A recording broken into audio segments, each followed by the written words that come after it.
to the wistful one. At times, it can be easy to wonder what our lives would be like had things gone differently. What our existence today would look like had we acted differently yesterday. For you, today is college, and yesterday was high school. And perhaps you are longing for a high school experience you never had. Now, the specifics of this longing are varied, as different people long for different things. But for me, this longing was, and is still sometimes, a very real feeling, centered around several factors. The first is not having a traditional high school experience. After my freshman year, I made the decision to become a homeschooler who took a few high school classes, but mostly dual enrolled.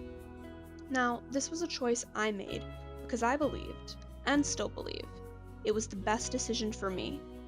But it also meant I gave up a lot of my childhood dreams of what high school would look like. I didn't have a group of friends I went through high school and graduated with. I didn't get to take advantage of any senior perks or have an actual high school graduation. There are days where I kind of regret this, and I wonder if I made the wrong decision back then.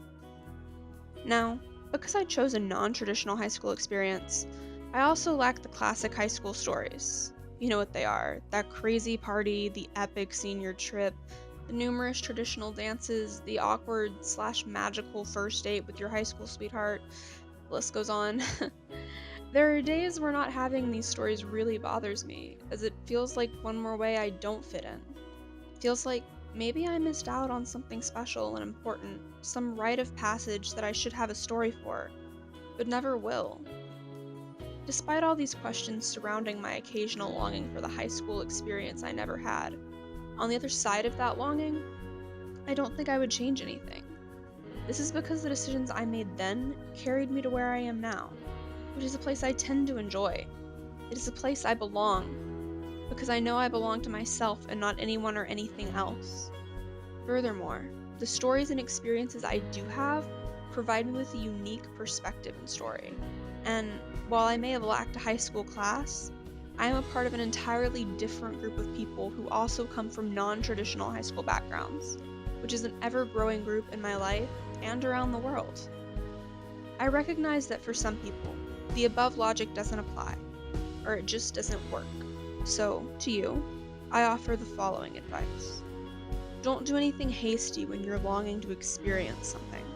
As someone who has made a few impulse decisions when I was longing for an experience, I would advise you to wait until you're in a less wistful mood to make any major decisions, and, in whatever decision you make, be safe. Also, spend time with yourself. Figure out who you are and what you really want out of life. Rather than longing for/dwelling on what you wish you had done, plan out what you will/want to do and investigate the kind of person you want to be and are. It is only then you can turn your longing for the past into your plans for the present and your dreams for the future. Sincerely, Sarah.